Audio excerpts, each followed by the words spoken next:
Hi everyone, this is Matt Kerfman here with Matt's Minutes for the month of August 2015.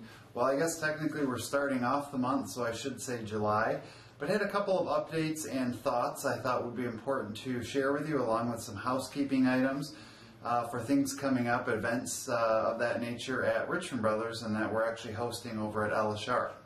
So first and foremost, I wanted to reference our allocation letter we had sent back in February of 2015, right in the middle of the first quarter, and we kind of talked about to our clients that we were going to be making a shift in allocation that we thought would take over 12 to 18 months to actually complete.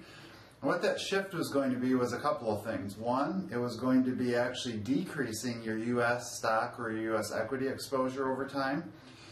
The other idea was going to be we were going to be increasing your bond exposure or your fixed income exposure over time.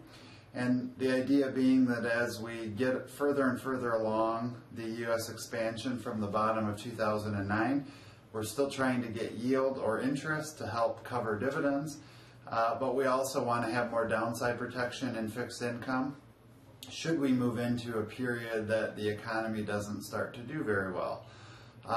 The other thing we were going to do is increase European and international exposure, but namely European exposure.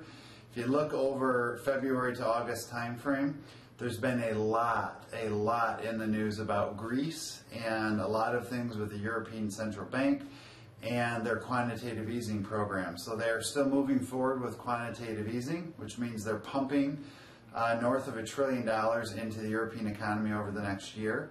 And despite the hiccups with Greece, it was important to go through that. Greece kind of was like a bad child that, as a parent, the Eurozone had kept enabling, and I guess we're kicking the can down the road further. So for now, it settles those anxieties, and we do think that getting some exposure in Europe with a currency hedge will actually be very good and prove to be a good investment over the next year. So in small bits, we expect to start to have that in your portfolio, and some of you already do. And then lastly, we wanted to keep looking at that pie chart that is in your performance report, which is through Black Diamond. And the pie chart basically looks at everything in the portfolio and how much is in equities, how much is in fixed income, how much is in guarantees. And over time, as the equities do well, we wanted to be cutting back on the equities to add all these exposures. We also want to make sure that you have adequate downside protection. Perfect example would be your fixed equity indexed annuities. If the market goes back into recession or loses value over time, we can set some floors or some guarantees on that.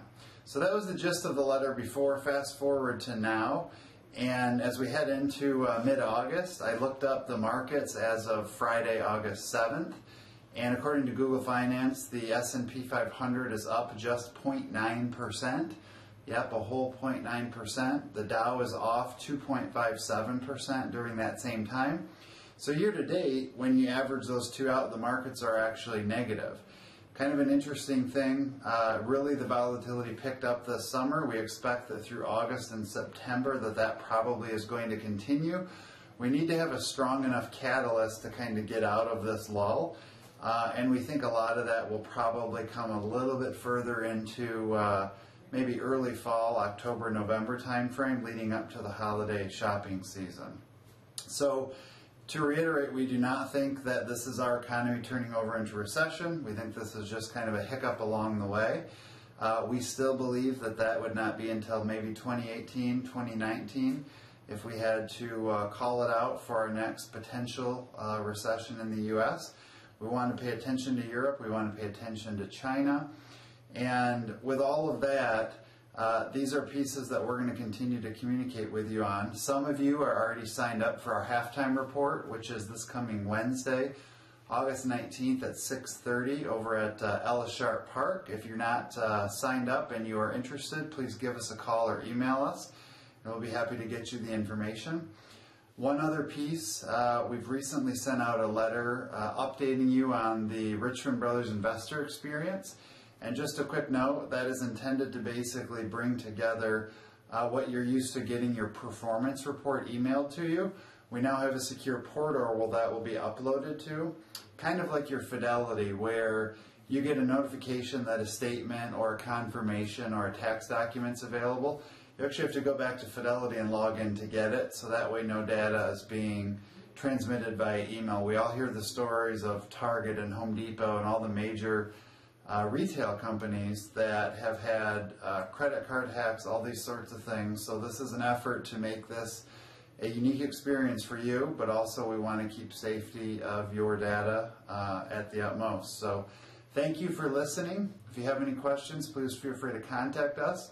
As always, we appreciate having the opportunity to serve you. Thanks, and make it a great day.